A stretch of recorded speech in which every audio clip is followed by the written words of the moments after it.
Gracias, presidente. Hemos escuchado una serie de intervenciones en esta sala que dejan un sabor positivo en el sentido de entender que hay un amplio consenso en materia de una iniciativa de esta naturaleza. Señalar que en la Comisión de Obras Públicas recibimos a una gran cantidad de invitados y hubo absoluta unanimidad de todos y cada uno de ellos, desde el mundo gremial, concesionarias, empresas, Cámara de la Construcción, el ministro de Obras Públicas y su equipo, además del Ministerio de Hacienda, empresas de ferrocarriles del Estado y tantas otras instituciones, en que la necesidad de contar con esta ley y con este fondo es absolutamente procedente, absolutamente necesaria. Lo que echo de menos ahora, y creo que es importante que el ministro pueda clarificarlo, es que una vez respaldado, y no me cabe duda, votado en general por la sala, podamos darle la urgencia necesaria para poder despachar este proyecto dentro del primer semestre de este año.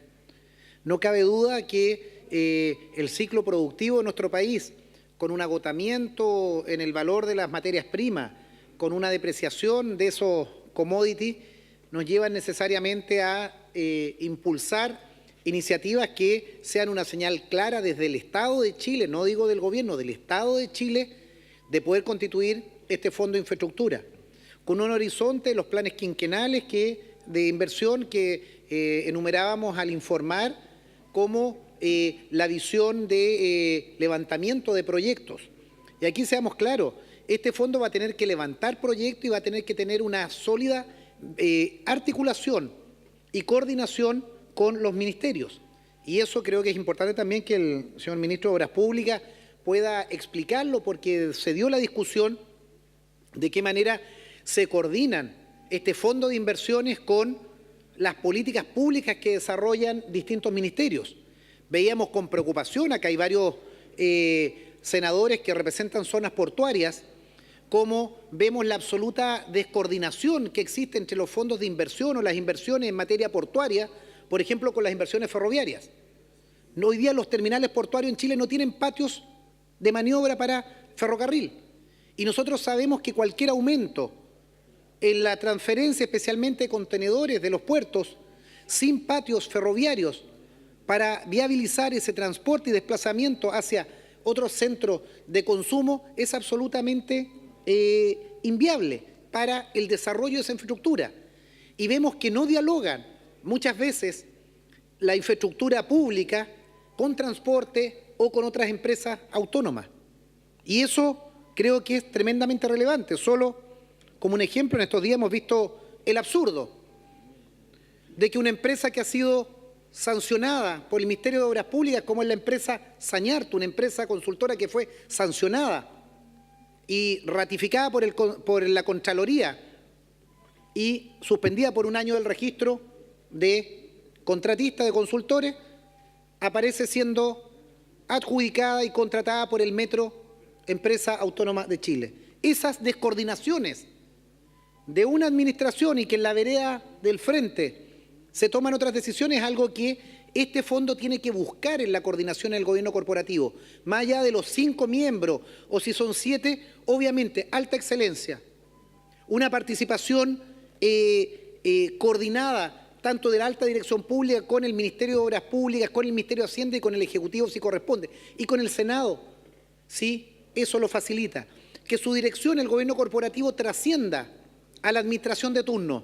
En definitiva, el gobierno corporativo no sea una prolongación del Ministerio de Obras Públicas o del gobierno de turno, sino que tengamos la mejor representación en ese directorio para tener una mirada de largo plazo.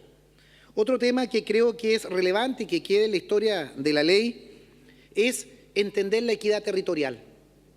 Que en definitiva este fondo no solo pueda albergar y tenga que albergar aquellos proyectos que tienen alta rentabilidad social, aquellos que tienen alta rentabilidad por estar radicados en aquellas zonas con alta densidad poblacional, sino entender también que la inversión en Magallanes, en Aysén, en nuestras regiones como en Los Ríos, en una provincia alejada, también tengan la capacidad de financiarse y ser estudiadas y ser proyectadas y no simplemente que se compita por aquellas que tengan la más alta rentabilidad social, en la cual obviamente los grandes centros urbanos siempre van a tener una ventaja. A mí lo que me interesa es de qué manera estos fondos nos permiten precisamente mejorar la infraestructura, por ejemplo, de aquellas provincias como la provincia del Ranco, que son zonas rezagadas, junto a otras provincias de Chile. De qué manera ahí hay un adicional y se entiende que esa provincia, ese territorio, merece una preocupación especial de esta empresa, este fondo de infraestructura.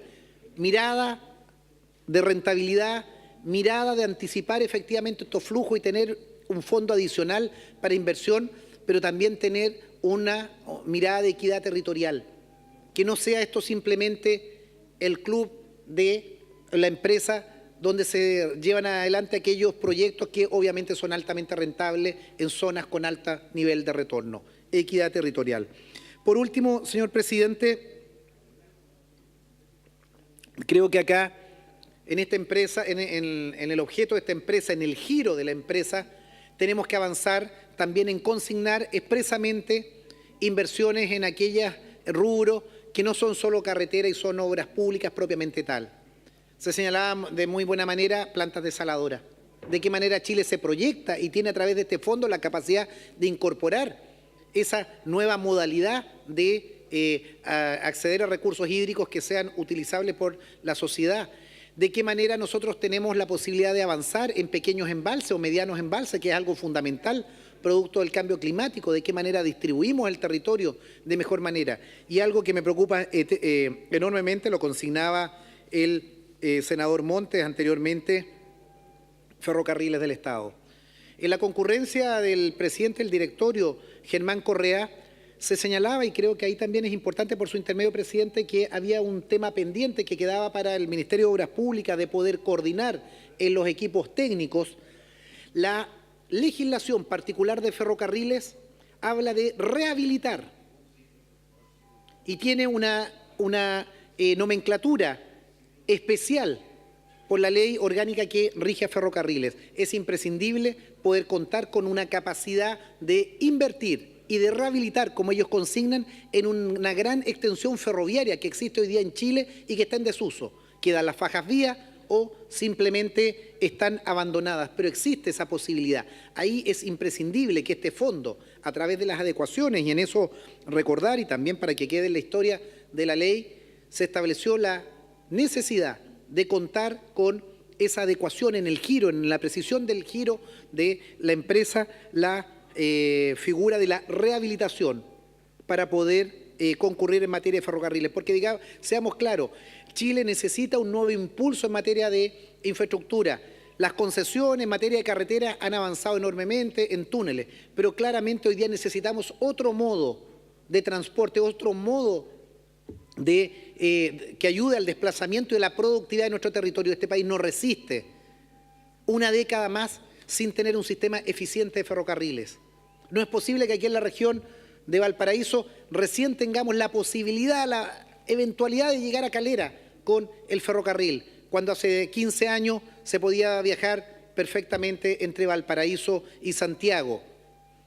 Dicho sea de paso, la estación Mapocho, que era precisamente la estación de destino, terminó hoy día convertida en un centro cultural. Bien por el centro cultural, pero vaya que una ciudad, una capital de la talla de Santiago no puede tener un solo terminal ferroviario como es la estación central. Eso demuestra que precisamente en infraestructura de trenes de cercanía, de mediana y de larga distancia, queremos y debemos tener una especial preocupación en esto. Con los chinos me parece perfecto, han avanzado enormemente hoy día en materia de desarrollo ferroviario. Tienen la mayor extensión de líneas de alta velocidad en el mundo, van a llegar a 33.000 kilómetros. Y eso es un país que se modernizó y tomó una decisión. Miremos el ejemplo de España, que también es un ejemplo.